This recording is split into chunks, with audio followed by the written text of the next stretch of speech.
안녕하십니까. 의사들의 솔직한 인터뷰의 김인열입니다. 오늘은 특별히 우리 병원의 신경과 신경외과 과장님 세 분 모시고 인터뷰를 진행하겠습니다. 안녕하십니까. 안녕하십니까. 저는 김해보험병원 신경과 강성진입니다. 안녕하십니까. 저는 김해보건병원 신경과 이민재입니다. 안녕하십니까. 저는 김해보건병원 신경외과 전문의 김동한입니다. 우리 채널 보시고 영상 보아하신 분들은 아시겠지만은 특별한 질환이나 질병이나 손상에 관련해서 인터뷰를 진행했었고요. 이번 회차는 특별한 검사 방법에 대한 소개를 하려고 4명이 뭉쳤습니다. 오늘 주제는 뇌혈관 조영술에 관련된 건데요. 뇌혈관 검사 방법 중에 하나입니다. 뇌혈관 조영술이 무엇인지에 대해서 설명 부탁드립니다. 뇌혈관 조영술이란 CT, MRI와 함께 뇌혈관에 대해서 검사를 하는 검사 장비 중에 하나입니다. 뇌혈관의 구조와 기형 같은 어떤 이상들을 보다 정밀하게 보는 기계라고 생각하시면 되고, 이 검사는 보통 주로 뇌혈관이 협착이 됐다거나 기형, 그다음에 대뇌 동맥류 같은 질환들을 이제 진단하는 데 필요하고, 검사함과 동시에 시도까지 할 수 있습니다. 스텐트 삽입술이라든지 포획습정술 같은 것을 같이 동시에 할 수 있는 장비라고 생각하시면 됩니다. 뇌혈관 조영술에 관련된 간략한 설명을 해주셨는데요. 다음은 적응증이 있을 겁니다. 머리에 문제가 있다고 해서 무조건 뇌혈관 조영술 하는 건 아니고요. 그런 것들이 있을 건데 적응증에 관련해서 한번 소개 부탁드립니다. 아무래도 뇌혈관 쪽에 문제가 의심됐을 때 제일 먼저 검사를 하게 되는 거는 CT 또는 MRI 같은 영상 검사가 되겠습니다. 하지만 그 검사로서 진단이 완벽하게 항상 되는 것은 아니기도 합니다. 그래서 정확하게 혈관이 확인되지 않거나 아니면 혈류의 방향이나 속도 같은 기능적인 부분에 대한 확인이 필요한 경우에는 혈관 조영술을 같이 시행하시는 것이 많이 도움이 되실 수 있습니다. 주로 동맥 경화성 변화로 인한 뇌혈관 협착이나 대뇌 동맥류에 대한 확인, 두 개의 혈관이라든지 얼굴 쪽에 있는 혈관 아니면은 척추 쪽에 있는 동맥의 기형 등을 확인하는데 그 시술 목적이 있으시고요. 뇌졸중이 의심되거나 위험이 큰 환자들 진료를 할 때 요즘은 워낙 장비가 해상도가 좋아져서 예전에는 혈관 조영술이 더 기본이었다면 요즘에는 활용도가 조금 떨어지고 있는 것은 사실인데, 아직까지는 제일 정확한 방법은 혈관 조영술을 하는 거기도 하고요.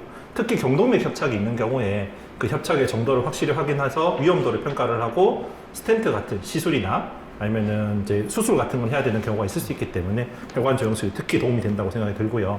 제일 많이 쓰는 건 아마 동맥류에 대한 확인이 아닌가 싶습니다. CT나 MRI로도 어느 정도 확인이 되기도 하지만 위치나 모양, 크기에 따라서는 애매하다고 판단이 될 때가 있기 때문에 그런 경우에는 혈관 조영술이 특히 더 도움이 될 거라고 생각이 듭니다. 다음은 뇌혈관 조영술을 실질적으로 어떻게 이루어지는지에 대해서 한번 소개 부탁드립니다.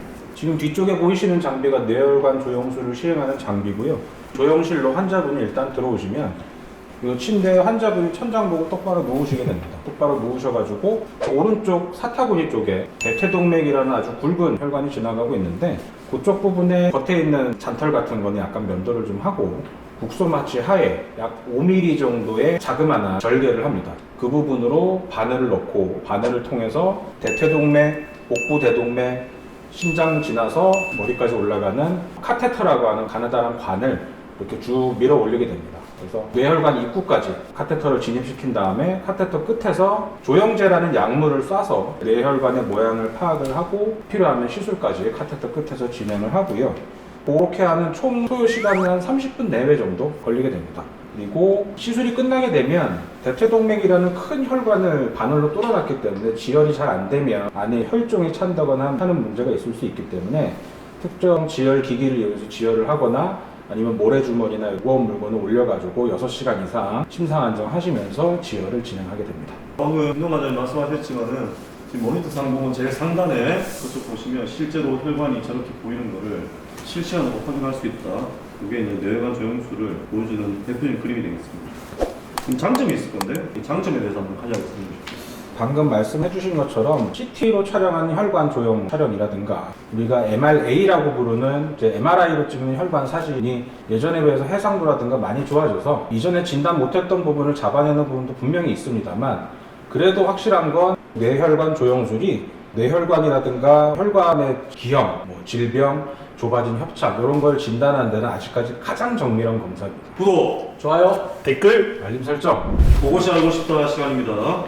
오늘은 3가지 질문인데요. 한 분씩 제가 부탁을 드리겠습니다. 뇌혈관 조영술을 받을 때 주의사항이 있나요? 라는 질문이 있는데 이 영상 보시는 분들이 서론적으로 한번 아실 수 있도록 간략히 말씀해 주시면 감사하겠습니다. 네, 먼저 시술하시기 전에 담당 의사 선생님과 한번 상의를 하셔야 되고, 이전에 조영제 부작용 병력이 있었는지, 조영제, 네. 임신 여부라든지 지금 드시고 있는 약에 대해서 충분히 얘기를 하셔야 됩니다. 특히 당뇨약 중에서는 이제 메포민 성분의 네. 약을 많이 쓰게 되는데 담당사가 상의하고 나서 48시간 전에는 약을 끊어야 대사증산증을 예방하는 데 도움이 되게 됩니다. 그리고 6시간 정도 금식을 권하게 되고요. 네. 그다음에 시계나 반지, 목걸이와 같은 장식구 같은 거는 이제 되도록이면은 착용하지 마시고 의치도 제거를 하셔야 되고, 그다음에 혈액순환 잘 되는지를 봐야 되기 때문에 매니큐어라든지 이런 것들은 다 지우고 지도를 받으셔야 되고, 검사 중 혈관을 통해서 조영제를 투약을 하게 되는데 조영제를 넣게 되면 이제 신장에 무리가 가는 경우가 생깁니다. 그래서 요거를 부작용을 최대한 예방을 하려면 이제 시술 후에 충분한 수분 섭취를 하시도록 하는 게 부작용 예방에 도움이 될 것 같습니다. 그래서 이런 질문을 하실 것 같아요. 금식까지 왜 해야 되냐?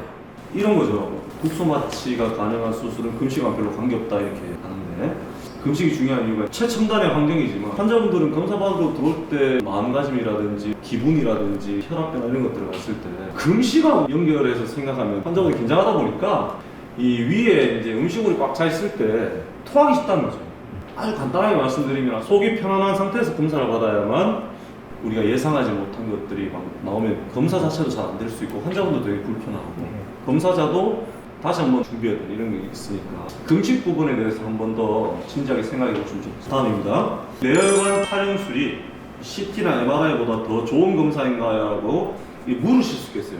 그거를 간략하게 소개해 주시면 좀 더 도움이 되겠습니다. 실제로 진료실에서 환자분들한테 혈관 조영술이 필요하다라는 설명을 했을 때 상황을 가정을 해보겠습니다. 그 전까지는 저희 병원에서는 이제 혈관 조영술이 안 됐으니까 혈관 조영술이 필요하니까 대학병원에 가셔야 됩니다라는 얘기를 많이 했었죠. 그러면은 너는 MRI까지 다 찍어 상세하게 검사를 한 건데 왜 그런 검사를 해야 되느냐라고 많이 물어보시거든요. 근데 보는 게 다르다라는 설명을 드릴 수밖에 없는 것 같습니다. 아무리 CT, MRI가 발전을 해도 기법의 특성상 진단의 정확도가 차이가 날 수 있습니다. CT나 MRI는 멈춰져 있는 사진을 보는 거기 때문에 이 혈류의 흐름이라든지 이런 것들을 보는데도 문제가 있고, 특히 CT 같은 경우에는 검사의 특성상 뼈가 옆에 붙어 있거나 이랬을 때 정확한 진단이 잘 안 되는 경우가 있을 수 있습니다. 근데 혈관 조영술 같은 경우에는 완전히 없애놓고 진행할 수 있기 때문에 그런 부분들을 확실하게 진단을 하는 데도 도움이 되고, MRA도 TOF라고 하는 검사 기법의 특성상 좀 과장돼서 보이는 경향이 있을 수 있습니다. 근데 우리가 머리 안에 시술을 하거나 수술을 할 때는 굉장히 위험할 수 있거든요. 그래서 정확한 진단이 좋은 치료에 반드시 필요하다는 부분들을 환자분들한테 꼭 설명드리고 싶습니다. 마지막입니다. 조영술 하시다가 혈관이 다치지 않냐 이런 질문 하시는 것 같아요. 네. 이 질문에 대해서도 확실하게 말씀해 주시면 감사합니다. 네, 확실하게 말씀드리겠습니다. 아까 말씀드렸듯이 혈관 안으로 카테터라는 가느다란 관이 들어가서 조작을 하기 때문에 카테터 끝도 부드러운 소재로 되어 있고 카테터 직경이 굉장히 혈관에 비해서 가느다랗기 때문에 카테터로 인한 혈관 내부의 손상은 일어날 확률이 극히 적습니다. 극히 적은데 극히 적다는 말은 없다는 말은 아니거든요.